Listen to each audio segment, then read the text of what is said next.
बिस्मिल्लाहिर्रहमानिर्रहीम। अस्सलाम वालेकुम नाज़रीन, मैं हूं जमशेद अंसारी। नाज़रीन, आप ये बात बखूबी जानते हैं कि पाकिस्तान के ख़िलाफ़ ज़ाहिर है जो उनके हरीफ ममालिक हैं, जो दुश्मन ममालिक हैं, वो किस कदर साजिशें दिन रात साजिशों में मसरूफ़ हैं और गुज़श्ता कई सालों से बलूचिस्तान के हालात इस बात के गवाह हैं और इस बात की गमाज़ी करते हैं कि हमारी जो सिक्योरिटी फोर्सेस हैं और जो खुफिया एजेंसी है वो कितने महाज़ों पे सरगर्म हैं। इस पे अगर तफसीली बात की जाए तो इंसान हैरान रह जाता है। ठीक है, एक तरफ बलूचिस्तान के साथ अफ़गानिस्तान की सरहद लगती है और दूसरे ममालिक जो हैं वो उसमें जो है मुख्तलिफ़ किस्म के ग्रुप्स को फ़ाल करके मुख्तलिफ़ किस्म की कार्रवाइयाँ करते हैं। तो खैर ये बात तो आप जानते ही हैं, लेकिन गिला आज की वीडियो में मेरा ये है कि वो जो एक शेर है कि हमें अपनों ने लूटा गैरों में कहाँ दम था। वो लोग जो हम पे हुक्मरानी करते रहे और हम उन्हें वोट देते रहे, उन्होंने जो है ना एक सूबे के अवाम मसीहा समझते रहे हैं, वो लोग भी पाकिस्तान के ख़िलाफ़ किसी किस्म की साजिशों से बाज नहीं आते। तो ये इस किस्म के लोग बहुत ज़्यादा ख़तरनाक होते हैं। खैर वो तो अब एक्सपोज हो चुके हैं। तो आज मैं बात कर रहा हूँ कि एक जिला वतन पाकिस्तानी सियासी रहनुमा ने जो है वो अमरीकी कांग्रेस को ख़त लिखा है और उसमें ये मुतालबा किया है कि सूबा सिंध और बलूचिस्तान को पाकिस्तान से आज़ाद किया जाए और यहाँ के अवाम का हुकूक का इस्तेहसाल किया जा रहा है। इस पर एक मारूफ कालम निगार ने पूरा कालम भी लिखा है। तो मैं आप लोगों की खिदमत में चंद गुजारिशात पेश करता हूँ। नाज़रीन, वो शख्सियत कौन है जो किस्सा पारीना बन चुके हैं? अल्ताफ़ हुसैन। उन्होंने मुबैना तौर पर अमरीकी कांग्रेस के नाम ख़त में अपील की है कि सिंध और बलूचिस्तान के अवाम के साथ बहुत ज़्यादतियाँ की जा रही हैं, उनको हासिल इंसानी हुकूक सल्ब कर लिए गए हैं और दोनों सूबों के 90% अवाम इस सूरत हाल से आज़ादी चाहते हैं। यानी वो बाहर बैठ के भी 1992 से वो बैरून मुल्क हैं, लेकिन वो देखें उसको किस कदर हालात का इल्म है। हालांकि हम तो मिलते हैं सिंधी और बलोचियों से, वो 90% तो क्या 5% भी ऐसे हमें नहीं मिलते। अच्छा, लिखते हैं कि जिसके लिए अमरीकी कांग्रेस से दरख्वास्त है कि आइंदा इजलास में इन सूबों के लिए आज़ादी का बिल मंजूर किया जाए। इस ख़त की इबारत देखते ही जो हमारा पड़ोसी मुल्क है उनका मीडिया इस तरह ढोल पीटने में मसरूफ़ है जैसे कोई बहुत बड़ा मार्का सर कर लिया हो। जब दुश्मन वार करता है तो उसे मदद पहुंचाने के लिए कई तरीके इख्तियार करता है। इसलिए जैसे ही मज़कूरा ख़त अमरीकी कांग्रेस को भेजने का शोशा सामने आया तो एक जानब हमारे पड़ोसी मुल्क का मीडिया इस ख़त की गूंज उस मीडिया पे ख़त की गूंज सुनाई देने लगी, तो साथ ही साथ सिंध में बाज़ अफराद जो अल्ताफ़ हुसैन की तरह ही किस्सा पारीना बन चुके हैं, ठीक है, वो भी अभी तक सिंधु देश नज़रिए के साथ अभी तक चिमटे हुए हैं। अच्छा, और उनकी तरफ से भी मुतालबा किया गया कि सिंध में किसी भी किस्म का कारोबार करने वाले गैर सिंधियों पर सिंध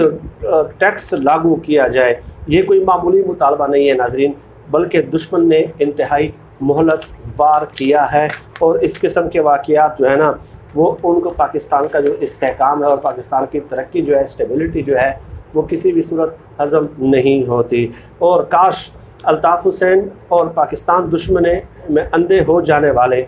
जो अनासर हैं ये जान लें कि अब पुलों के नीचे से बहुत सा पानी बह चुका है और सिवाय चंद मखसूस ग्रुपों और सोशल मीडिया पे बिठाए गए पालतू एजेंटों के सिवा तमाम पाकिस्तानी, चाहे उनका ताल्लुक़ किसी भी सूबे से हो, मजबूत और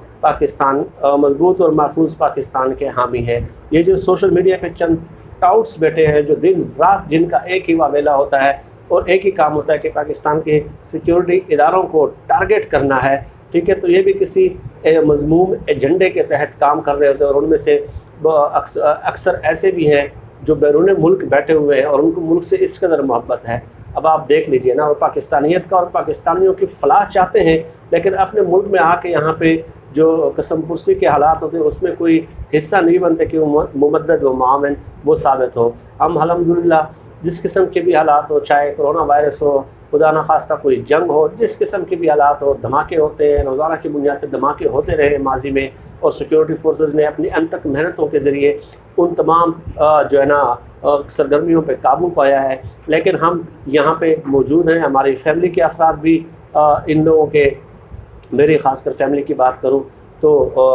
जो है ना धमाकों का निशाना बने हैं। लेकिन हमने कभी ये नहीं सोचा, हमारा मुल्क है, हमने यहीं पर रह के इसकी खिदमत करनी है, अच्छे हालात हों बुरे हालात हों, अपने मुल्क में अपने हुक्मरानों के साथ मिल के कंसेंसस के साथ सोशल इंटीग्रेशन पैदा करके इसको आगे लेके जाना है, क्योंकि हमने इसी में ही दफन होना है। लेकिन वो बाहर वाले बैठ के ठंडे ठंडे एसी कमरों में और किसी गैर मुल्की एजेंसियों की हिमा पे दिन रात एक ही वावेला मचाते हैं और हमारी सिक्योरिटी फोर्सेस को टारगेट करते हैं, और इस बात का इदराक किए बगैर कि आप देख लें कि चारों तरफ किस किस्म के, तीनों अतराफ किस किस्म के दुश्मनों में ये गिरा हुआ है। और इससे बढ़ के अलमिया ये है कि जो लोग हम पे हुक्मरानी करते रहे और मुतवस्सित तबका की नुमाइंदगी का दावा करते रहे हैं, उनके जो साबिक सरबराह हैं जो अभी जिला वतन हो चुके हैं और तकरीबन पाकिस्तान की सियासत से आउट हो चुके हैं, तो वो भी इस किस्म के खतूत लिख रहे हैं और पाकिस्तान और दावा ये कह रहे हैं कि 90% और सिंधी और बलोची जो है वो पाकिस्तान से तंग है। ठीक है, तो अब दूसरी तरफ ये है नाज़रीन कि आप देख लें हमारे पड़ोसी मुल्क के जो हालात हैं कि वो किस कदर उनको मुख्तलिफ़ फ्रंट्स पे सुबकी का सामना हो रहा है। एक तरफ नेपाल भी, बांग्लादेश भी और चाइना के हाथों तो जो उनके हशर नशर हुआ है वो तो बयान से ही बाहर है। इस कदर जो है ना उनके अपने इलाकों के अंदर वो घुसाए हैं जो भारत का दावा था कि हमारे इलाके हैं, तो उस वजह से ज़ाहिर है उन्होंने एक तवज्जो हटाने के लिए एक कोशिश करनी होती है, टेंशन डाइवर्ट करनी होती है, और यही वजह है कि इस मुल्क के पड़ोसी मुल्क के खुफिया एजेंसियों के दुनिया के मुख्तलिफ ममालिक में बिठाए गए एजेंटों से लायानी किस्म की हरकत की जा रही हैं। ठीक है, और आपने देखा कि गुज़श्ता माह और इस माह में जो तस्वीर भारतीय फ़ौज के हमारे सामने आई हैं तो उससे वो सटपटा गए हैं, और इसलिए उनकी मीडिया ने अब इस ख़त को जो है ना मौज़ूए बहस बनाना शुरू कर दिया। और इसके भी आगे नाज़रीन ये है कि यही जो पाकिस्तान के चंद सियासी जमातें हैं, उनके जो रहनुमा हैं, जो लीडरान हैं, वो जब बाहर जाते हैं तो वो इस किस्म के लोगों से मुलाकात भी करते हैं, फिर वो जाके इनसे मुलाकात करते हैं, अल्ताफ़ हुसैन से। और आपने इनकी स्पीचेस भी सुनी होंगी, यूट्यूब पे आप जाके सर्च कर लीजिएगा कि उन्होंने भारत में जाके कई साल पहले किस किस्म के तकारीर की थी वहाँ पे, और वाज़ेह तौर पे कहा था कि कायद-ए-आज़म ने ये गलती की थी पाकिस्तान बना के, और पाकिस्तान की तकसीम को जो है ना बहुत बड़ा एक अलमिया करार दिया था उन्होंने कि ये बहुत बड़ा इंसानी अलमिया है और इंसानी अलमियों की तारीख़ में उसका एक नाम है, ये अल्ताफ़ हुसैन ने कहा था। और हमारे सामने जो है ना वो यहाँ पे आके उनकी पार्टी के, लेकिन अब तो खैर मजबूरन चार होना ज़रूरी था उनके लिए कि वो उसे लाताल्लुकी इख्तियार करते हैं। और दूसरी तरफ ये है नाज़रीन, बात यह है कि इन लोगों को सिर्फ पाकिस्तान ही नज़र आता है, गैर मुल्क दूसरे मुल्कों को भी सिर्फ पाकिस्तान ही नज़र आता है कि पाकिस्तान में इस किस्म की कार्रवाइयाँ हो रही हैं। हालाँकि मुबैना तौर पर जो ख़त अल्ताफ़ हुसैन ने लिखा है अमेरिका को, तो उसके अपने हालात अंदर के देख लें कि वो जो है ना डोनाल्ड ट्रंप को भी हत्ता के छुपना पड़ा अवामी मुजाहिरीन के सामने, वो बेबस हुए और रोज़ाना ट्विटर पे वो फ़ाल रहे और मुख्तलिफ़ किस्म की धमकियाँ देते रहे। और वो वाक़यात आप लोगों के सामने है कि 20-25 दिनों में हर रियासत की सड़कों और बाज़ारों में नस्ल परस्ती के ख़िलाफ़ पुरतशद्दुद मुजाहरे होते रहे हैं। ठीक है, और जिस पर अमरीकी सदर को पुलिस की मदद के लिए फ़ौज को बुलाना पड़ा, जबकि जिस शहर से मुस्कुरा ख़त लिखा गया, ठीक है, तो और इसके अलावा ये भी देख लें कि विकीलीक्स के जो मुहर्रिक थे जूलियन असांज,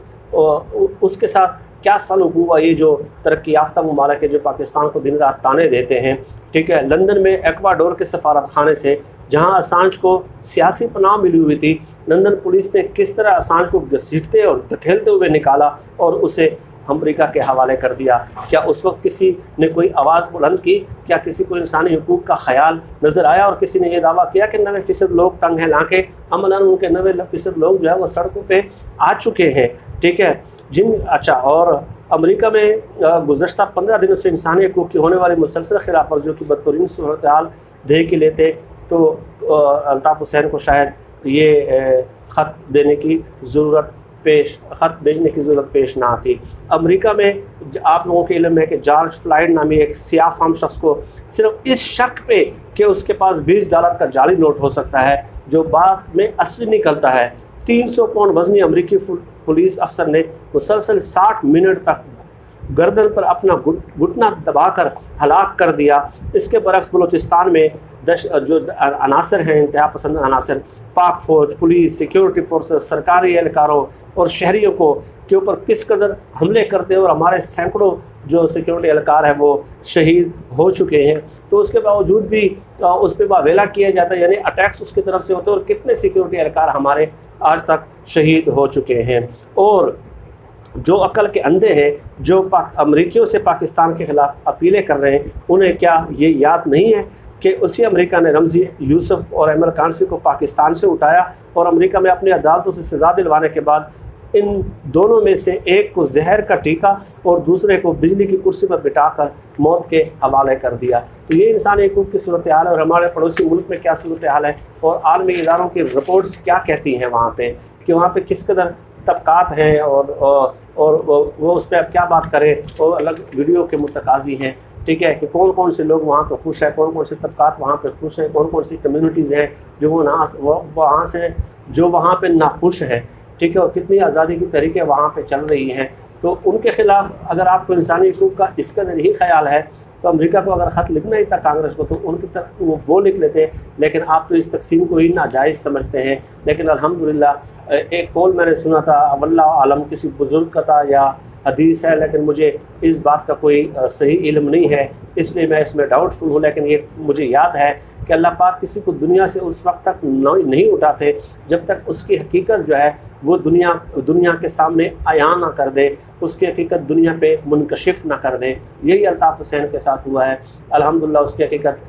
पाकिस्तानी कौम के एक बच्चे पे अब मुनकशिफ हो चुकी है, और अब उसका फ्यूचर में कोई सियासी किरदार नज़र नहीं आता, और वो इस किस्म के दिल के अरमा आंसुओं में बह गए। तो अपनी खिफत मिटाने के लिए, ठीक है ना, दिल के बहलाने को गालिब ये ख़याल अच्छा है। तो पाकिस्तान बना है 27 रमज़ान को, ये हमेशा